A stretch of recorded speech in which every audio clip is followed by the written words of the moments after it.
Hello दोस्तों, good morning, good afternoon, good evening. आज मैं आपको समझाऊंगा कैपिटल बजटिंग का एग्जाम्पल नंबर 3। ये अपना जो एग्जाम्पल नंबर 3 मैंने जो किया है आपको एक्सप्लेन करने का, वो क्वेश्चन कुछ इस तरह से है। धरती company limited is considering a state in project required, एक प्रोजेक्ट लिया है which required rupees 2 lakh, 2 lakh rupees की जरूरत है।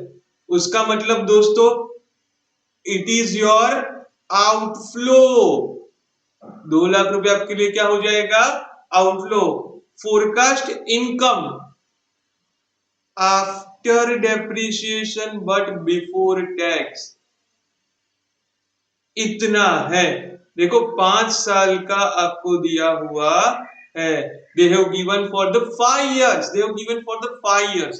This is your after depri and before tax, tax के पहले का बट डेप्रिसिएशन के बाद का ये प्रॉफिट है। This is the profit after depre before tax, after depre but before tax. Okay दोस्तों, आगे बढ़ते हैं। Depreciation is 20% on original cost. Original cost आपकी कितनी है? 2 लाख। तो डेप्रिसिएशन कितना बनेगा दोस्तों? डेप्रिसिएशन बनेगा 2 लाख का 20%, मतलब आई थिंक 40,000। आगे बढ़ते हैं। टैक्सेशन इज 50%, वो किसके ऊपर होता है? हमेशा नेट प्रॉफिट के ऊपर।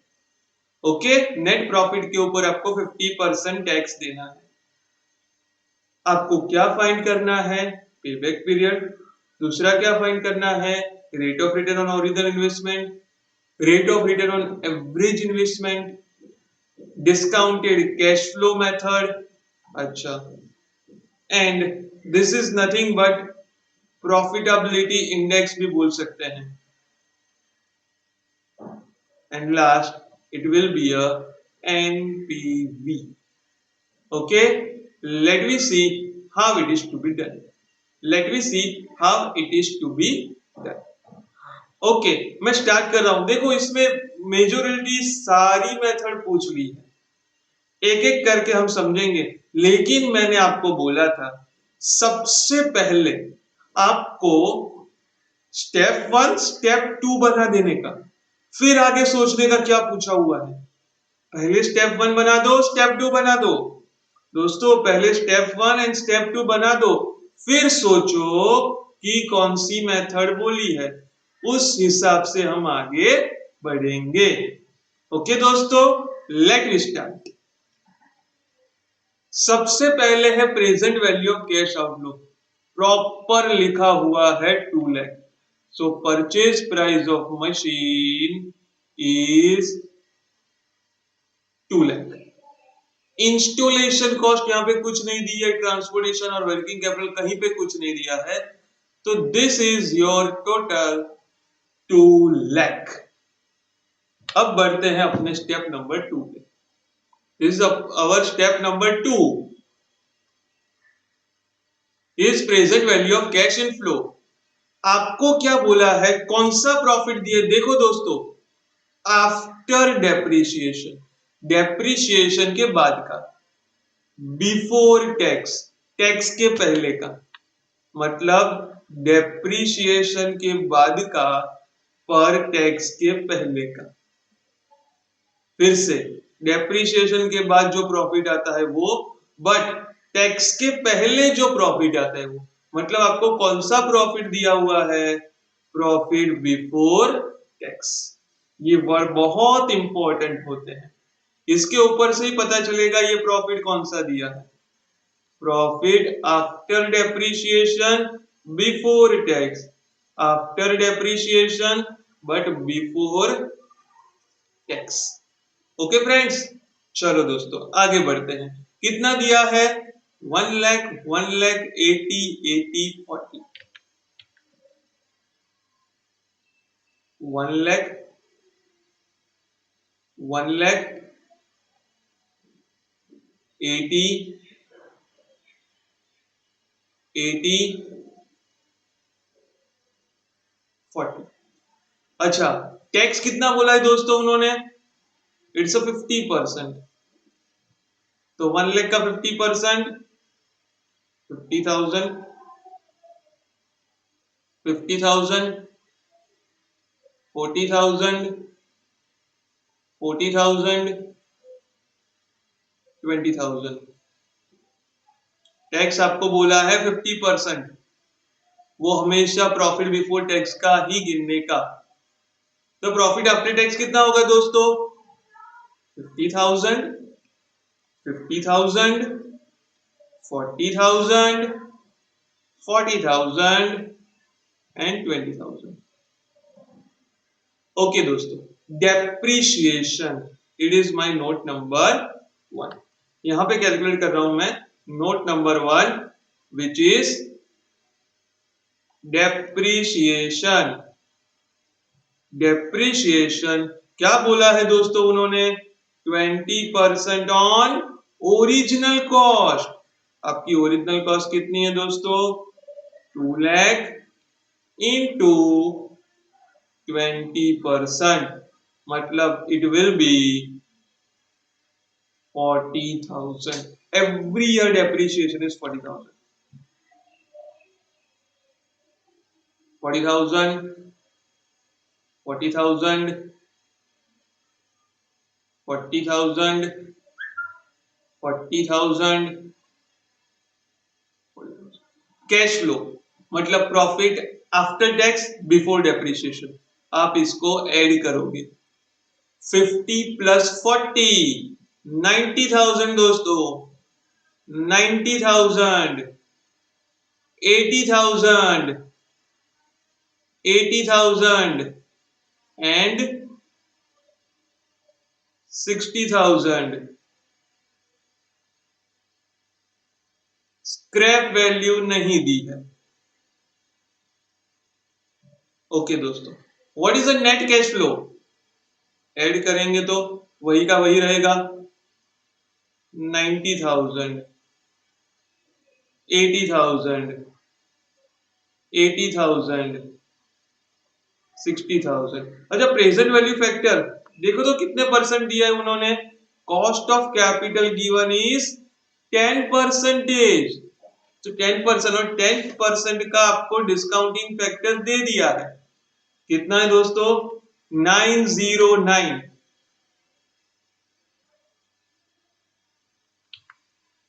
826,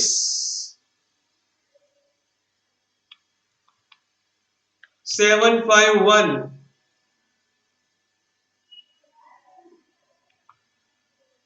683, 621। Okay, this is your present value factor. मैं मल्टीप्लाई कर रहा हूं दोस्तों, 90,000 इंटू 0.909। आप लोग भी कैलसी साथ में रखना और कैलकुलेट करते रहो। 81,810। दूसरा 90,000 इंटू 0.826, 74,340। 80,000 into 0.71, 60,080, 80,000 into 0.683, 54,640,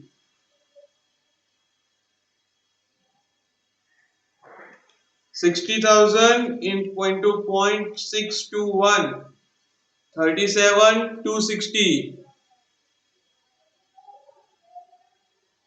ये सब का टोटल मिलाएंगे, सबका टोटल करो दोस्तों। ये टोटल करो, this plus this plus this plus this plus this. 81,810 plus 74,340 plus 60,080 plus 54, 640, 37, 260, 3,08,000,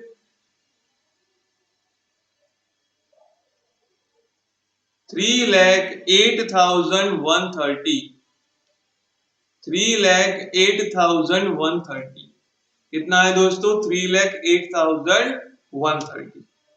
अब आते हैं मेथड के ऊपर। मैंने नोट 1 एंड नोट 2 बना दी है। अब मुझे एक एक मेथड समझानी है आपको। आई होप आप लोगों को ये दोनों नोट समझ में आएंगे, step 1 step 2। Okay friends, okay friend, अब एक एक करके हम मेथड पे चलते हैं। फर्स्ट मेथड इज पे बैक पीरियड मेथड। कितने ईयर है? 1, 2, 3, 4, 5। आपको कैश फ्लो कौन सा लेने का? Net cash flow. कितना है नेट कैश फ्लो आपका? 90, 90, 80, 80, 60, 90, 90, 80, 80, 60, 80,000, 80,000 एंड 60,000। यस, क्यूमुलेटिव करो। पहले साल में तो यही का यही cumulative, this plus this, 90 plus 90, 180, plus 80, 260, plus 80, 3,40,000 और ये 60 मतलब 4 लाख। अब दोस्तों आपको कितने रुपए चाहिए? 2 लाख। पेबैक पीरियड के लिए आपको क्या देखना है? 2 लाख कहां आ रहा है? दूसरे ईयर में 180 आया, तीसरे साल में 260।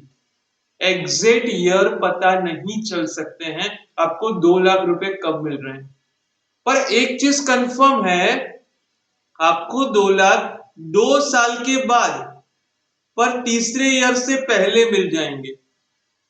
दूसरे और तीसरे के बीच में आ रहा है, मतलब 3 साल पूरे भी नहीं, 2 साल के ऊपर कुछ टाइम आपको चाहिए। तो कैसे ढूंढोगे? तो आपका पेबैक पीरियड होगा 2 years एंड समथिंग मंथ। अच्छा, उसको दूसरी तरीके से भी लिया जा सकता है, 2 point something month, sorry 2 point something year,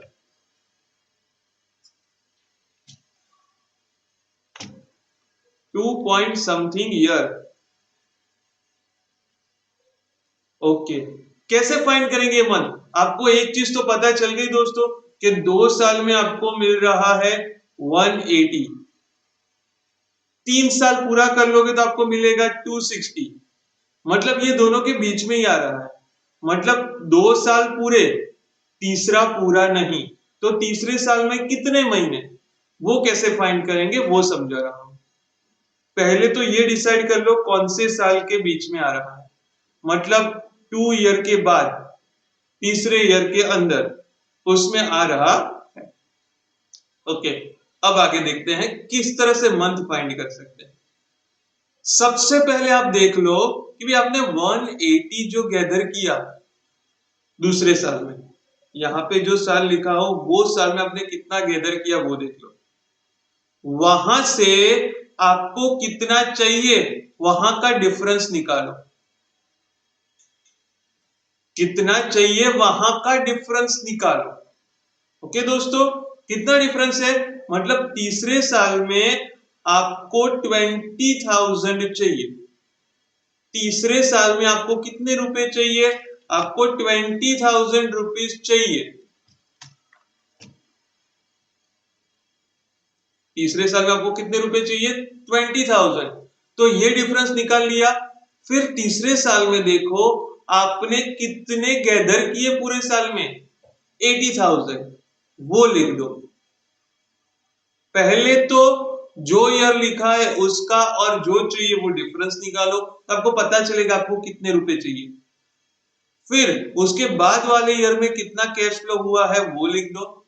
अब देखो 80,000 के लिए आपको तीसरा साल पूरी जरूरत पड़ी। कितने महीने जरूरत पड़ी? 12 month. This is cash flow, this is month. पहले आपको क्या लिखने का दोस्तों? ये 20,000 कहां से आए? आप पहले के साल तक कितने मिले थे वो एडिशनल कितने चाहिए, वो एडिशनल इतने चाहिए। आपको नेक्स्ट ईयर में कितने मिले हैं? 80,000। तो 80,000 के लिए 12 महीने, तो 20,000 के लिए कितने महीने चाहिए? तो आप कैलकुलेशन कर सकते हो, cross multiplication. 20,000 into 12 divided by 80,000। Okay friends, calculation करते हैं। 20,000 इंटू 12 डिवाइड बाई 80,000, 3 मंथ। कितना आ रहा है दोस्तों? इट विल बी अ 3। उसका मतलब क्या हुआ दोस्तों मालूम है? 2 years एंड 3 मंथ के अंदर आपको 2 लाख रुपए मिल जाएंगे। 3 साल पूरे किए तो 260 है, पर आपको 2 लाख कब मिलेंगे? 2 years and 3 month. 2 years and 3 month में आपको आपके पैसे वापस मिल जाएंगे, 2 लाख। अच्छा, ईयर्स में कैलकुलेशन करना हो तो यही चीज सिंपल, कैश फ्लो मंथ की जगह ईयर, मंथ की जगह ईयर। कैश फ्लो पहले मैंने बोला वो 20,000 लिख दो, फिर उसके पिछले साल का 80,000, फर्क मंथ की जगह एक साल। 80,000 के लिए आपको एक साल चाहिए, तो 20,000 के लिए कितने साल चाहिए? तो हम करें तो 20,000 इंटू 1 डिवाइडेड बाय 80,000। ओके दोस्तों, अगर इस तरह से किया तो आपका आंसर आएगा 0.25। इट विल बी 0.25, मतलब 2.25 ईयर्स। अगर ईयर में लिखना हो तो कैसे लिख सकते हैं? 2.25 years, 2.25 years. I hope this method is clear. Sir दूसरी कौन सी मेथड बोली है? Rate of return on original investment. देखते हैं कैसे फाइंड होगा।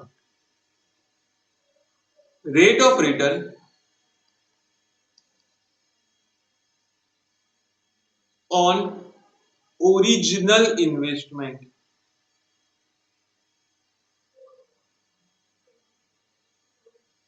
और दूसरा है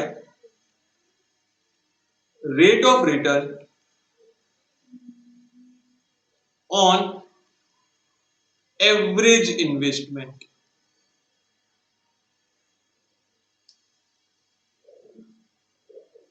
ओके, कैसे फाइंड होगा एक्सप्लेन कर रहा हूं। Okay, what is a formula?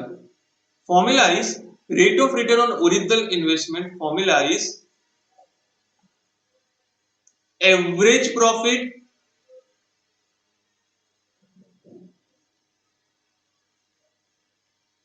After tax divided by original investment, जितना आपने इन्वेस्ट किया है वो,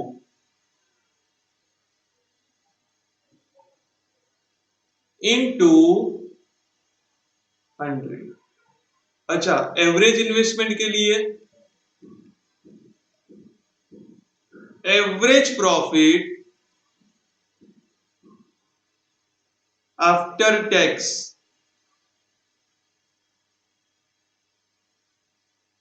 divided by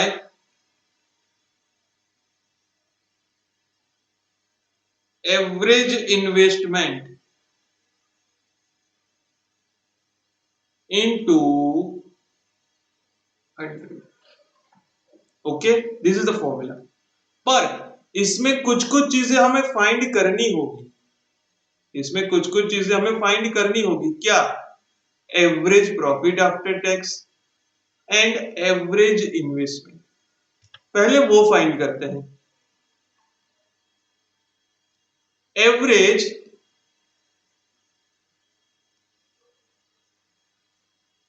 profit after tax is equal to total profit after tax. Total जो प्रॉफिट आफ्टर टैक्स है उसका टोटल करो, प्रॉफिट आफ्टर टैक्स का टोटल करो, divided by number of year, life, कितनी लाइफ है वो। कैसे फाइंड करेंगे देखो, आपको क्या करने का इसके लिए, ये प्रॉफिट आफ्टर टैक्स जो है ना इसका टोटल करो, 50 50 40 40 20, 50,000 plus 50,000 plus 40,000 plus 40,000 plus 20,000 divided by number of year, कितने ईयर लाइफ है आपकी, 5 ईयर, यस 5 साल की लाइफ है, यस 5 ईयर्स। तो टोटल करो 50 50 40 40 20, it will be 2 lakh. 2 lakh divided by 5 मतलब 40,000 rupees is your average average profit after tax, average profit after tax. So आपका प्रॉफिट कितना बन गया, average profit, it will be a 40,000, it will be a 40,000। Okay दोस्तों आगे बढ़ते हैं। दूसरा क्या फाइंड करने को बोला है आपको, दूसरा आपको फाइंड करना है नोट नेक्स्ट। नोट 1 हमने डेप्रिसिएशन की बनाई थी, तो नोट 2 एंड नोट 3। अच्छा क्या फाइंड करने को मैंने बोला, एवरेज इन्वेस्टमेंट। अच्छा average investment is equal two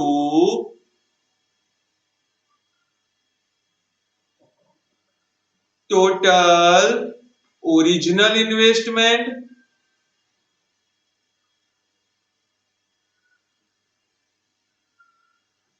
plus scrap value अगर दी है तो divided by 2, divide by 2, yes total investment ये आप लोगे। ओरिजिनल इन्वेस्टमेंट मतलब कितना, आपने जो ये 1-2 लाख है, okay it is a total investment, yes. तो मैं लिखूंगा यहाँ पे total investment is step number 1 से लिया 2 लाख, ये सब में स्क्रैप वैल्यू नहीं दी है, कोई बात नहीं, डिवाइड बाय 2, तो ये क्या हो जाएगा आपके लिए, it will be a 1 lakh is average investment, it is the average investment, it's a 1 lakh.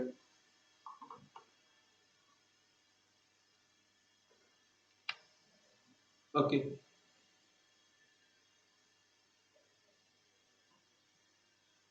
Is your average investment. आगे बढ़ रहा हूं दोस्तों, एक पॉइंट आगे, बस अपने फॉर्मूला में रख देते हैं इसको भी। Average profit after tax it will be a 40,000। Original investment आपका कितना, यहाँ पे ओरिजिनल लिखना है, एवरेज नहीं लिखना है, यहाँ पे कौन सा वर्ड लिखा है, original. It's 2 lakh full into 100, तो ये आ जाएगा आपका 20%, तो ये आपका आ जाएगा 20%। अच्छा एवरेज इन्वेस्टमेंट का, average profit after tax 40,000 divided by average investment into 100, it will be a 40%, it will be a 40%. So in this manner you can find out the rate of return on average investment and original investment. अच्छा next, discounted cash flow method. अच्छा, discounted cash flow method is nothing, आपका ये turnover कितना रहा है वो, लेकिन उसकी जगह पे मैं आपको उसकी ही दूसरी मेथड समझा रहा हूं, which is profitability index method. अच्छा, उसका क्या फॉर्मूला है? उसकी फॉर्मूला है present value of cash inflow. It is nothing but our step number 2 divided by present value of cash outflow, which is step number 1. अच्छा, present value of cash inflow कितना है? The cash inflow present value is 308,130. 308,130. Step number 1, present value of cash inflow, it is 2 lakh. So your answer is PI method, profitability index method. अगर इसका answer निकालो 308,130 divided by 2 lakh, 1.54। इसका मतलब क्या होता है दोस्तों? आपका जो आउटफ्लो है ना, उससे 1.54 टाइम, 1.5 गुना आपको इनफ्लो मिल रहा है, 1.5 गुना से ज्यादा आपको इनफ्लो मिल रहा है। Next method, net present value method, जिसको आप बोलते हैं एनपीवी, जिसको आप बोलोगे एनपीवी। क्या फॉर्मूला है? Simple, present value of cash inflow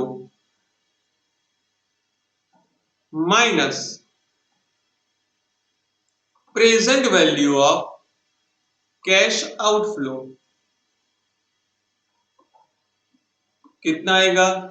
it is step 2 step 1।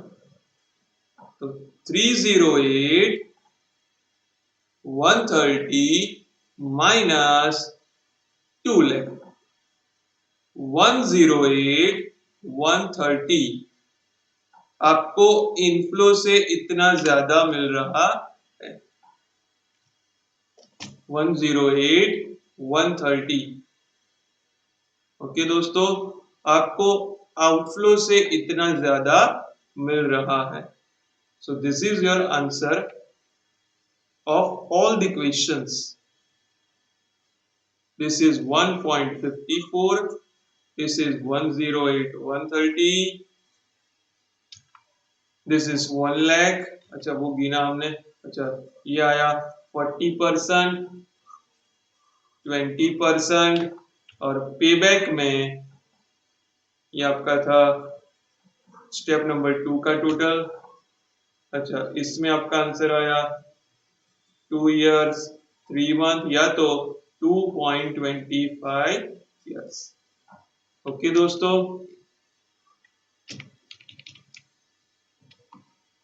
Okay, सो मैं एक एक करके क्लिप आपके सामने रख रहा हूं, आप पुश करो, कॉपी करो। Yes, first, second, third, fourth, fifth, sixth. Okay, thank you दोस्तों।